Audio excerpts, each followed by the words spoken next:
લક્ષ્ય ન્યૂઝ, એક નજર, એક લક્ષ્ય. ઉપલેટામાં શ્રી ગાયત્રી શક્તિપીઠ હરિદ્વારની જ્યોતિ કળશ યાત્રા શહેર તથા ગ્રામ્ય પંથકના વિવિધ માર્ગો પર ફરી રાજકોટ જિલ્લાના ઉપલેટા શહેરમાં શ્રી ગાયત્રી શક્તિપીઠ હરિદ્વારથી ગાયત્રી જ્યોતને 100 વર્ષ પૂર્ણ થવાની આરે હોય ત્યારે ભારતભરમાં ભ્રમણ માટે નીકળેલી જ્યોતિ કળશ યાત્રા ઉપલેટા શહેરમાં આવી પહોંચતા તેનું ભવ્ય સ્વાગત કરવામાં આવ્યું હતું. ઉપલેટા શહેરના નવયુગ ચોક ખાતે જ્યોતિ કળશની હિન્દુ સમાજ દ્વારા ફૂલહાર કરી મહાઆરતી ઉતારવામાં આવી હતી. નવયુગ ચોકથી શરૂ થયેલ આ જ્યોતિ કળશ યાત્રા ભાદર રોડ, ગાંધી ચોક, ભગતસિંહ ચોક, બાપુના બાવલા ચોક, વડ ચોક થઈને બસ સ્ટેન્ડ ચોક ખાતે 2 કિલોમીટરની યાત્રા કરીને નીકળી હતી. નવયુગ ચોક ખાતે સમસ્ત બ્રહ્મ સમાજ દ્વારા, ગાંધી ચોક ખાતે સોની સમાજ, લોહાણા સમાજ અને ગૌસ્વામી સમાજ દ્વારા કળશ યાત્રાનું સ્વાગત કરવામાં આવ્યું હતું. જ્યારે બંબા ગેટ ખાતે નગરપાલિકા પ્રમુખ, ઉપપ્રમુખ તેમજ હોદ્દેદારો, સદસ્યો દ્વારા સ્વાગત કરવામાં આવ્યું હતું. તેમજ બાપુના બાવલા ચોક ખાતે રાજપૂત સમાજ દ્વારા અને બસ સ્ટેન્ડ ચોક ખાતે વિવિધ હિન્દુ સંગઠનો દ્વારા ભવ્ય સ્વાગત કરવામાં આવ્યું હતું.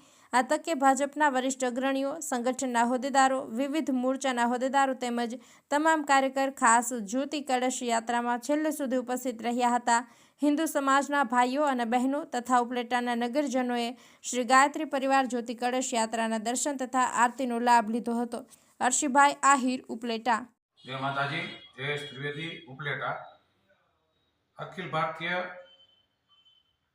વિશ્વ ગાયત્રી પરિવાર દ્વારા એક મહાકલશ યાત્રાનું હરિદ્વારથી આયોજન થયું હતું. તે મહાકલશ યાત્રા ઉપલેટા મુકામે પહોંચી અને ઉપલેટામાં મહાઆરતી રાત્રિના કર્યા બાદ સવારે 9 કલાકે ખાખીજાળિયા મુકામે તેનું ભવ્ય સ્વાગત કરવામાં આવ્યું અને ખાખીજાળિયા સ્કૂલમાં તેનું સ્વાગત કરી અને ખાખીજાળિયાના તમામ ધાર્મિક મહાનુભાવો, નાથાભાઈ, ગોવિંદભાઈ, કાનભાઈ સરપંચ, દરેક મહાનુભાવો દ્વારા અને સ્કૂલના ટ્રસ્ટીઓ, પ્રિન્સિપાલશ્રીઓ અને વિદ્યાર્થીઓ દ્વારા મહાઆરતી કરી અને ધન્યતા અનુભવી.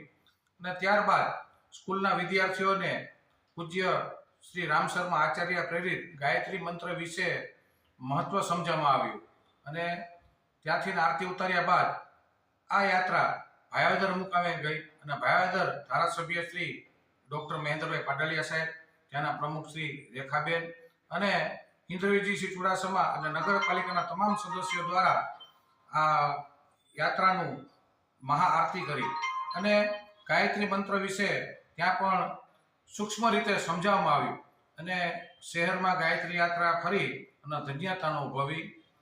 અને એ સમયે ત્યાંના ઇન્દ્રજીતસિંહ ચુડાસમાનો જન્મદિવસ હોવાથી ગાયત્રી પરિવારના સદસ્યો દ્વારા આશીર્વાદ આપી અને શુભેચ્છાઓ પાઠવવામાં આવી અને ત્યારબાદ ત્યાંથી ઉપલેટા પરત ફરવામાં આવી.